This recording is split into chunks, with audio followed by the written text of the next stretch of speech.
ಶುಂಭ ನಿಶುಂಭರ ಸಂಹಾರ. ಒಮ್ಮೆ ಶಿವಪಾರ್ವತಿಯರು ಮಂದಾರಗಿರಿಯಲ್ಲಿಗೆ ಹೋಗಿ ನೆಲೆಸಿದರು. ಶಿವನು ಒಂದು ಶಾಂತವಾದ ಕಂದರದಲ್ಲಿ ತಪವನ್ನಾಚರಿಸಲು ತೊಡಗಿದನು. ಕೆಲ ಸಮಯದ ನಂತರ ಜಗತ್ತಿನ ಸೃಷ್ಟಿ ಕಾರ್ಯವು ಸ್ಥಗಿತವಾಗತೊಡಗಿತು. ಇದೇ ಸಮಯದಲ್ಲಿ ಶುಂಭ ನಿಶುಂಭ ಎಂಬ ಇಬ್ಬರು ದೈತ್ಯರು ಅವತರಿಸಿ ಬ್ರಹ್ಮನಿಂದ ವರವನ್ನು ಪಡೆದರು. ಅವರು ಪಡೆದ ವರವು ತುಂಬ ವಿಚಿತ್ರವಾಗಿತ್ತು. ಅವರು ಎಂದು ಕಾಮವಶರಾಗುತ್ತಾರೋ ಅಂದೇ ಅವರ ಮರಣ. ಇದೇ ಒಂದು ವರದ ಬಲದಿಂದ ಅವರು ಕೆಲಕಾಲ ಕಾಮವಶರಾಗದೆ ದೇವತೆಗಳನ್ನು ಹಾಗೂ ಶಿವಭಕ್ತರಾದ ದಾನವ ವೈರಿಗಳನ್ನು ಸಂಹರಿಸತೊಡಗಿದರು. ಜಾತಿ ಜಾತಿಗೆ ವೈರ ಎಂದು ಭಾವಿಸಿದ ಪರಶಿವನು ಕೋಪಾವಿಷ್ಟನಾದನು. ಆದರೇನು ಮಾಡುವುದು? ಅವರು ಬ್ರಹ್ಮವರ ಪ್ರಸಾದಿತರಾಗಿದ್ದಾರೆ. ಶುಂಭನಿಶುಂಭರಿಗೆ ವರ ನೀಡಿದ ಪರಬ್ರಹ್ಮನೇ ಈಗ ಪಶ್ಚಾತ್ತಾಪಡುವಂತಾಯಿತು. ಅವನ ದೇವತೆಗಳಿಗೆ ಈ ವಿಷಯದಲ್ಲಿ ಸಮಾಧಾನ ಹೇಳುವುದೇ ಕಷ್ಟವಾಯಿತು. ದೇವತೆಗಳು ಈ ವಿಷಯದಲ್ಲಿ ಬ್ರಹ್ಮನನ್ನು ಕುರಿತು ತಪವನ್ನು ಆಚರಿಸಿದರು.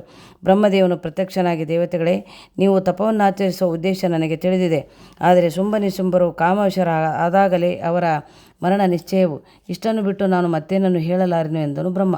ಆದರೂ ಚಿಂತೆ ಇಲ್ಲ, ನಾನು ಈ ವಿಷಯದಲ್ಲಿ ಪರಶಿವನೊಡನೆ ಮಾತನಾಡಿ ಒಂದು ಪರಿಹಾರ ಕಂಡುಕೊಳ್ಳುತ್ತೇನೆ ಎಂದು ಹೇಳಿದನು. ಆ ರೀತಿ ದೇವತೆಗಳಿಗೆ ಭರವಸೆ ನೀಡಿ ಬ್ರಹ್ಮನು ಸುಮ್ಮನೆ ಇರಲಿಲ್ಲ. ಪರಶಿವನನ್ನು ಕೊಂಡು ಆ ಬಗ್ಗೆ ಪ್ರಾರ್ಥಿಸಲಾಗಿ ಪರಶಿವನು ಹಾಗೂ ಪಾರ್ವತಿಯರು ಕ್ರೋಧಗೊಂಡರು.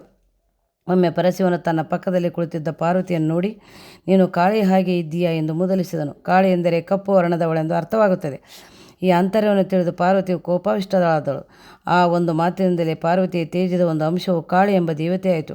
ಮುಂದೆ ಈಕೆಯು ಕಾಳಿಕಾದೇವಿಯಾಗಿ ಅನೇಕ ರಾಜ ಮನೆತನದವರಿಗೆ ಕುಲದೇವತೆ ಆದಳು. ನಂತರ ಪರಶಿವನು ಪಾರ್ವತಿಗೆ ಎಷ್ಟು ಸಮಾಧಾನ ಹೇಳಿದರೂ ಅವಳು ತೃಪ್ತಳಾಗಲಿಲ್ಲ. ಅವಳ ಮನಸ್ಸು ಕ್ರೋಧವಶವಾಯಿತು. ಅವಳು ಪರಶಿವನನ್ನು ಬಿಟ್ಟು ತಪಸ್ಸನ್ನಾಚರಿಸಲು ಹೊರಟಳು. ನಾನು ಬ್ರಹ್ಮನನ್ನು ಕುರಿತು ತಪವನ್ನಾಚರಿಸಿ ಅವನಿಂದ ನಾನು ನನ್ನ ಕಾಕವರ್ಣವನ್ನು ಹೋಗಲಾಡಿಸಿಕೊಳ್ಳುತ್ತೇನೆ ಎಂದು ಪರಶಿವನ ಅಪ್ಪಣೆಯನ್ನು ಬೇಡಿದಳು. ಪರಶಿವನು ನಗುತ್ತಾ ತಥಾಸ್ತು ಎಂದನು. ಪಾರ್ವತಿಯು ಸುಮೇರುಗಿರಿಯಲ್ಲಿ ತಪವನ್ನಾಚರಿಸಲು ಪ್ರಾರಂಭಿಸಿದಳು. ಬ್ರಹ್ಮನು ಪ್ರತ್ಯಕ್ಷನಾಗಲು ಪಾರ್ವತಿಯವನನ್ನು ಕುರಿತು, ಪರಬ್ರಹ್ಮ, ನೀನು ವರಪ್ರದಾಯಕನು. ನನ್ನ ವರ್ಣ ಕಪ್ಪು, ನನಗೆ ಜಿಗುಪ್ಸೆಯಾಗಿದೆ. ನನ್ನ ವರ್ಣ ಶ್ವೇತವರ್ಣವಾಗುವಂತೆ ಅನುಗ್ರಹಿಸು ಎಂಬ ವರವನ್ನು ಬೇಡಿದಳು. ಬ್ರಹ್ಮನು ತಥಾಸ್ತು ಎಂದನು. ಪಾರ್ವತಿಯ ಕೃಷ್ಣವರ್ಣ ಗೌರವರ್ಣವಾದ್ದರಿಂದ ಅವಳು ಗೌರಿಯಾದಳು. ಅದೇ ವೇಳೆಗೆ ಗಣಪತಿಯು ಆಗಮಿಸಿ ತಾಯಿಯನ್ನು ಕುರಿತು, ತಾಯೇ, ಈಗ ನೀನು ಗೌರವರ್ಣವನ್ನು ತಳೆದು ಗೌರಿಯಾಗಿದ್ದೀಯ. ನಾವು ಪ್ರತಿ ಸಂವತ್ಸರ ಭಾದ್ರಪದ ಚೌತಿಯಂದು ಭೂಲೋಕದ ಜೀವಿಗಳಿಗೆ ನಮ್ಮ ದರ್ಶನವನ್ನು ನೀಡಿ ಬರೋಣ ಎಂಬ ವರವನ್ನು ಬೇಡಿದನು. ಶ್ರೀ ಗೌರಿಯು ತಥಾಸ್ತು ಎಂದಳು. ಇದೇ ಸಮಯವೊಂದು ದೇವತೆಗಳು ಪಾರ್ವತಿ ದೇವಿಗೆ ಶರಣಾಗಿ, ಮಹಾಮಾಯೆ, ನೀನೇ ಜಗದ್ರಕ್ಷಕಿ, ನಮ್ಮನ್ನು ಸಲಹು, ದುಷ್ಟ ದೈತ್ಯರಾದ ಶುಂಭನಿಶುಂಭರ ಹಾವಳಿಯಿಂದ ನಮ್ಮನ್ನು ರಕ್ಷಿಸು ಎಂದು ಬೇಡಿಕೊಂಡರು. ಗೌರವರ್ಣ ತಳೆದಿದ್ದ ಪಾರ್ವತಿಯು ದೇವತೆಗಳಿಗೆ ಅಭಯ ನೀಡುತ್ತಾ, ನೀವು ಹೆದರಬೇಡಿ, ನಾನು ಶುಂಭನಿಶುಂಭರ ಸಂಹಾರಕ್ಕಾಗಿಯೇ ಇಂಥ ರೂಪವನ್ನು ಪಡೆದಿದ್ದೇನೆ ಎಂದು ಹೇಳಲು ದೇವತೆಗಳು ಪರಮ ಸಂತೋಷದಿಂದ ತಮ್ಮ ಲೋಕಕ್ಕೆ ಹೊರಟು ಪಾರ್ವತಿ ದೇವಿಯಿಂದ ಶುಂಭನಿಶುಂಭರ ಸಂಹಾರವನ್ನೇ ನಿರೀಕ್ಷಿಸತೊಡಗಿದರು. ಇದೀಗ ಶ್ರೀಗೌರಿಯು ಶುಂಭನಿಶುಂಭರ ಸಂಹಾರ ಕಾರ್ಯಕ್ಕೆ ಶಿವನಾಜ್ಞೆಯಂತೆ ನಿರತಳಾದಳು. ಅವಳು ಅತ್ಯಂತ ರೂಪವತಿಯಾದ ಅಪ್ಸರೆಯ ರೂಪವನ್ನು ತಳೆದು ಶುಂಭನಿಶುಂಭರು ಬೇಟೆಯಾಡುವ ಸಮಯದಲ್ಲಿ ಒಂದು ಸುಂದರವಾದ ವನದಲ್ಲಿ ಪ್ರೇಮಗೀತೆಯನ್ನು ಹಾಡುತ್ತಾ ವಿಹರಿಸುತ್ತಿದ್ದಳು. ಜ್ಞಾನಸುಂದರಿ ಎಂಬ ನಾಮಧೇಯನವನು ಹೊತ್ತು ವಿಹರಿಸುತ್ತ ಆ ಸುಂದರಿಯನ್ನು ಕಂಡು ದೇವತೆಗಳು ಕೂಡ ಮೋಹಗೊಂಡರು. ಬೇಟೆಯಲ್ಲಿ ನಿರತರಾಗಿದ್ದ ಶುಂಭನಿಶುಂಭರವರು ಅಕಸ್ಮಾತಾಗಿ ಜ್ಞಾನಸುಂದರಿಯನ್ನು ಕಂಡು ಮೋಹಗೊಂಡರು. ಅವರಲ್ಲಿ ಹಿರಿಯವನಾದ ಶುಂಭನು ಅವಳನ್ನು ಕುರಿತು, ಸುಂದರಿ, ನೀನು ಯಾರು? ದೇವಲೋಕದ ಅಪ್ಸರಿಯೋ, ಪಾತಾಳ ಲೋಕದ ಮೋಹಿನಿಯೋ, ಇಲ್ಲವೇ ಭೂಲೋಕದಿಂದ ಬಂದ ಸೌಂದರ್ಯ ರಾಶಿಯೋ ಎಂದು ಪ್ರಶ್ನಿಸಿದನು. ಆಗ ಪಾರ್ವತಿಯು ತನ್ನ ದೇಹವನ್ನು ಬಳಗಿಸುತ್ತಾ, ಅಯ್ಯ, ನೀವು ಶುಂಭನಿಶುಂಭರೆಂಬ ದಾನವರೆಂದು ಕೇಳಿದ್ದೇನೆ. ಆದರೆ ನೀವು ಈರ್ವರಿದ್ದೀರಿ. ಇಬ್ಬರೂ ನನ್ನಲ್ಲಿ ಮೋಹಗೊಂಡಿರುವಿರಿ. ನಾನು ಯಾರನ್ನು ವರಿಸಲಿ ಎಂಬುದೇ ಚಿಂತೆಯಾಗಿದೆ ಎಂದಳು. ಜ್ಞಾನಸುಂದರಿಯ ಮಾತುಗಳು ಶುಂಭನಿಶುಂಭರಿಬ್ಬರಿಗೂ ಮನದೊಳಗೆ ತೀವ್ರವಾದ ಮೋಹವನ್ನುಂಟು ಮಾಡಿತು. ಆ ಅಣ್ಣ ತಮ್ಮಂದಿರು ಒಬ್ಬರ ಮೇಲೊಬ್ಬರು ಆ ಸುಂದರಿಯನ್ನು ಪಡೆಯಲು ಸ್ಪರ್ಧೆಗಾರಂಭಿಸಿದರು. ಈರ್ವರಿಗೂ ಕಾಳಗ ಆರಂಭವಾಯಿತು.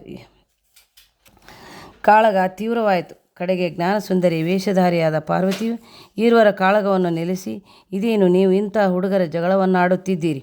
ನಿಮ್ಮಂತಹ ಬಲಶಾಲಿಗಳು ಇಂತಹ ಕಾಳಗವನ್ನು ಮಾಡುವುದು ನಾಚಿಕೆಗೇಡು. ನೀವು ನಿಜವಾದ ಬಲಶಾಲಿಗಳೇ ಆದರೆ ಗದಾಯುದ್ಧವನ್ನು ಮಾಡಿರಿ. ನಿಮ್ಮಲ್ಲಿ ಯಾರು ಗೆಲ್ಲುತ್ತಾರೋ ಅವರನ್ನು ನಾನು ವರಿಸುತ್ತೇನೆ ಎಂದಳು. ಪಾರ್ವತಿಯು ಜಗದ್ಧಾತ್ರಿ, ಜಗದ್ರಕ್ಷಗಳು. ಅವಳು ಕೊಟ್ಟ ಮಾತಿಗೆ ತಪ್ಪುವಳಲ್ಲ. ಇವರೀರ್ವರಲ್ಲಿ ಯಾರಾದರೂ ಗೆದ್ದರೆ ಅಂಥವರನ್ನು ಪಾರ್ವತಿಯು ವರಿಸಲೇಬೇಕು. ಜಗನ್ಮಾತೆಯಾದ ಪಾರ್ವತಿಯು ಶುಂಭ ಇಲ್ಲವೇ ನಿಶುಂಭರಲ್ಲಿ ಓರ್ವನ್ನು ವಿವಾಹ ಆದರೆ ನಮ್ಮ ಗತಿಯೇನು ಎಂದು ದೇವತೆಗಳು ಚಿಂತಿಸುತ್ತಿರುವಾಗಲೇ ನಾರದ ಮುನಿಗಳು ಅಲ್ಲಿಗೆ ಆಗಮಿಸಿ ಇಂದ್ರನನ್ನು ಕುರಿತು, ನೀವು ಖಂಡಿತ ಚಿಂತಿಸದಿರಿ. ಶುಂಭನಿಶುಂಭರ ಪೈಕಿ ಯಾರೂ ಪಾರ್ವತಿಯನ್ನು ವರಿಸುವುದು ಸಾಧ್ಯವೇ ಇಲ್ಲ. ಪಾರ್ವತಿ ಈಗ ಶ್ರೀಗೌರಿಯಾಗಿದ್ದಾಳೆ. ಅವಳ ಲೀಲೆ ಮಾಯೆ ಹೇಗಿರುವುದೆಂದು ಹಾಗೆಯೇ ನೋಡುತ್ತೀರಿ ಎಂದು ಹೇಳಿದಾಗ ದೇವತೆಗಳಿಗೆ ಧೈರ್ಯ ಬಂದಿತು. ಸಮಾನ ಬಲಶಾಲಿಗಳಾದ ಶುಂಭನಿಶುಂಭರ ಕಾಳಗವನ್ನು ಗಮನಿಸಿದರೆ ಸೋಲುವವರ್ಯಾರು ಗೆಲ್ಲುವವರ್ಯಾರು ಎಂಬುದನ್ನೇ ಹೇಳಲು ಸಾಧ್ಯವಿಲ್ಲದಾಗಿತ್ತು. ಜ್ಞಾನಸುಂದರಿಯು ಅವರಿಗೆ ಕೂಗಿ ಹೇಳುತ್ತಾ, ಬೇಗ ನಿಮ್ಮ ಕಾಳಗ ಮುಗಿಸಿ, ಇಲ್ಲವಾದರೆ ನಾನು ನನ್ನ ಲೋಕಕ್ಕೆ ಹೊರಟು ಹೋಗುತ್ತೇನೆ ಎಂದಳು. ಅಣ್ಣ ತಮ್ಮಂದಿರ ಉತ್ಸಾಹ ಮೀರಿತು. ತಾನೇ ಆದಷ್ಟು ಬೇಗ ಗೆಲ್ಲಬೇಕೆಂಬ ಹುಮ್ಮಸ್ಸು ತುಂಬಿ ಈರುವರು ಪರಸ್ಪರ ತಲೆಗಳ ಮೇಲೆ ಗದೆಯಿಂದ ಪ್ರಹಾರ ಮಾಡಿದರು. ಈರುವರ ತಲೆ ಹಿಡಿದು ರಕ್ತ ಪ್ರವಾಹ ಹರಿದು ಈರುವರು ಹತರಾದರು.